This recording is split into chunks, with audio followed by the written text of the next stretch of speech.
இது மகிமை நேரம்.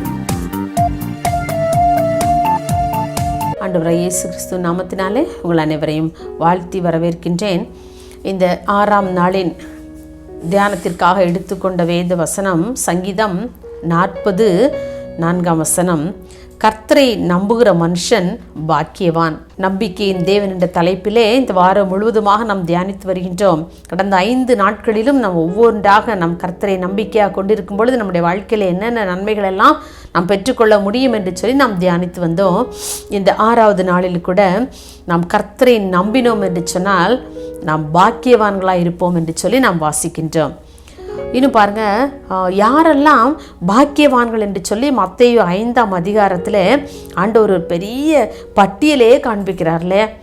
சமாதானம் பண்ணுகிறவர்கள் பாக்கியவான்கள் இப்படி சொல்லி ஒவ்வொரு என்னென்னலாம் செஞ்சோமோ அவங்கெல்லாம் பாக்கியவான்கள் பாக்கியவான்கள் பாக்கியவான் சொல்லி ஒரு பெரிய பட்டியலையே நம்ம மத்தேயு 5ஆம் அதிகாரத்தில் வாசிக்கின்றோம். ஆனால் அதே வேளையில் சங்கீதக்காரன் சொல்லுகிறான், சங்கீதம் 40:4 கர்த்தரையே தன் நம்பிக்கையாய் வைக்கிற மனுஷன் பாக்கியவான். பாருங்கள், நம்ம அவரை மாத்திரம் நம்பிக்கையாக வைத்திருப்போம்னு சொன்னால் இந்த உலகத்தில் உங்களைப் போல பாக்கியவான்கள் யாரும் இல்லை. அருமையானவர்களே, பாக்கியவானாக அல்லது பாக்கியவதியாக மாறுவதற்கு நம்ம நினைக்கிறோம், ஐயோ நான் அப்படி செய்யணுமோ, ஆண்டவருக்காக இப்படி இருக்கணுமோ அப்படி இருக்கணுமோன்னு சொல்லி ரொம்ப அது கஷ்டமான பாதையோ அப்படின்லாம் சொல்லி நம்ம யோசிக்கிறோம்ல.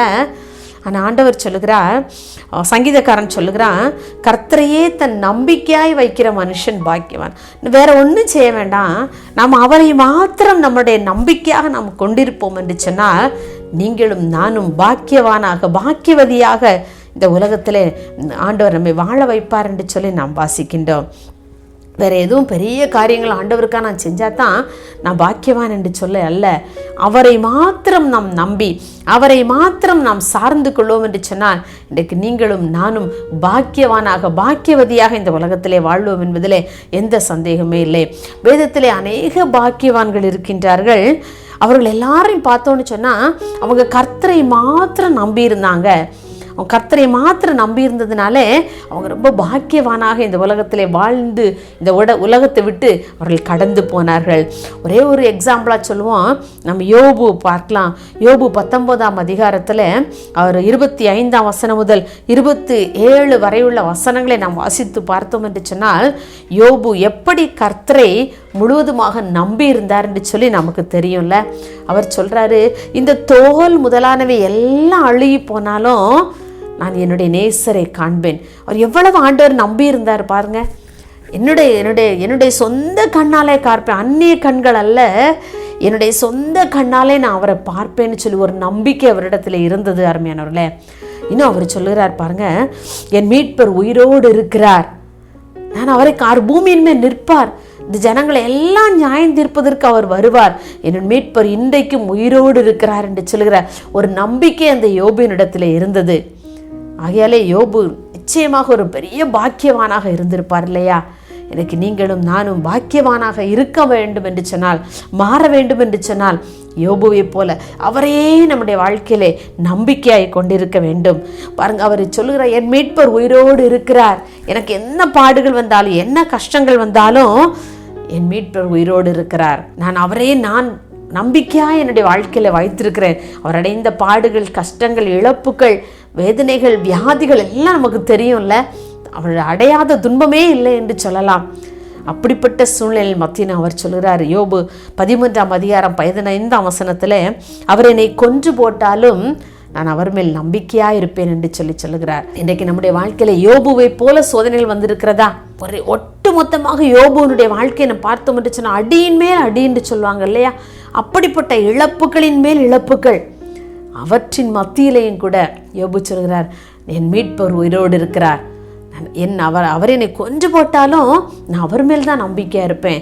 இந்த உலகத்தினுடைய தோழர்களோ, என்னுடைய மனைவியோ, என்னுடைய பிள்ளைகளோ, என்னுடைய பணத்தையோ, என்னுடைய ஆஸ்தியோ நான் எதையுமே நான் நம்பலை, என் நேசரை மாத்திரம் நம்பி இருக்கிறேன், அவரை மாத்திரம் நம்பி இருக்கிறேன்.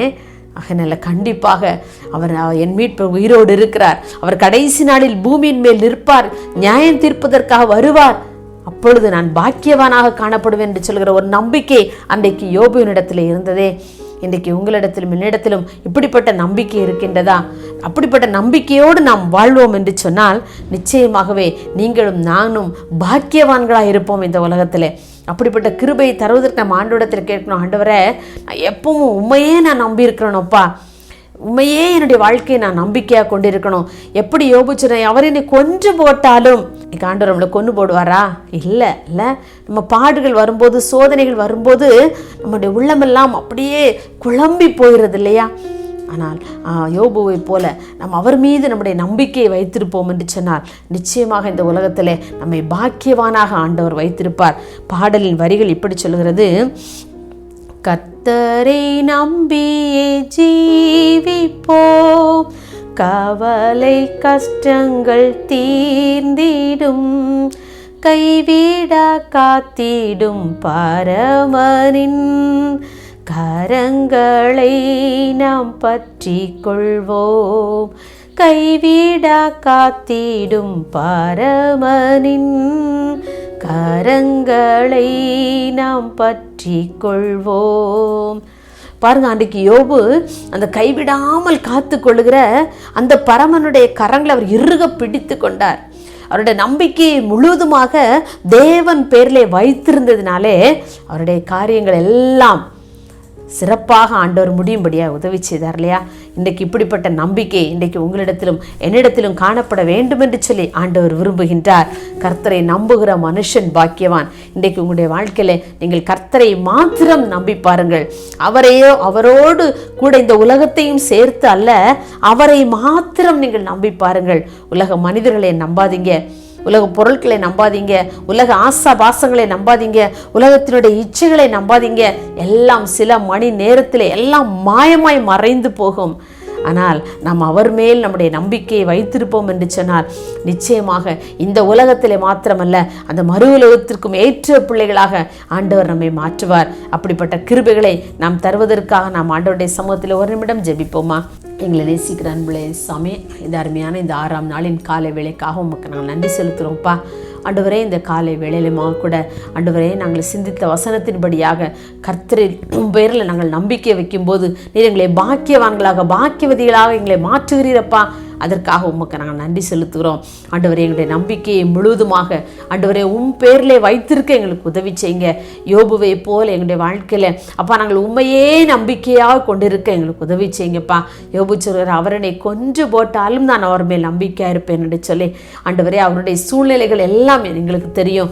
அப்படிப்பட்ட சூழ்நிலையில் இன்றைக்கு எங்களுடைய வாழ்க்கையில வரலையே, ஏதோ சில இழப்புகள், ஏதோ சில பாடுகள், சில வியாதிகள் எங்களை நெருக்கலாம், எங்களை தாக்கலாம் ஆண்டவரே.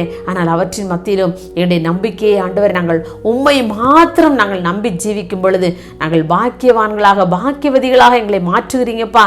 அதற்காக உமக்கு நாங்கள் நன்றி செலுத்துகிறோம். ஆண்டவரே, இதை கேட்டுக்கொண்டிருக்கிற ஒவ்வொரு உள்ளங்களுக்கும் ஏற்ற ஆண்டவரே கிருபைகளை கர்த்தர் கொடுத்து வழி நடத்துங்க ஆண்டவரே. உண்மையே தன்னுடைய நம்பிக்கையாய் கொண்டு வாழ கர்த்தர் உதவி செய்யும்படியாய் ஜெபிக்கிறோம். கலங்கி நிற்கிற ஒவ்வொரு பிள்ளைகளையும் கர்த்தர் இங்கே ஆறுதல் படுத்தும்படியாக நாங்கள் ஜெபிக்கிறோம். எல்லா துதி கன மகிமையும் உமக்கை செலுத்துகிறோம். இயேசுவின் நாமத்தில் பிதாவே, ஆமென்.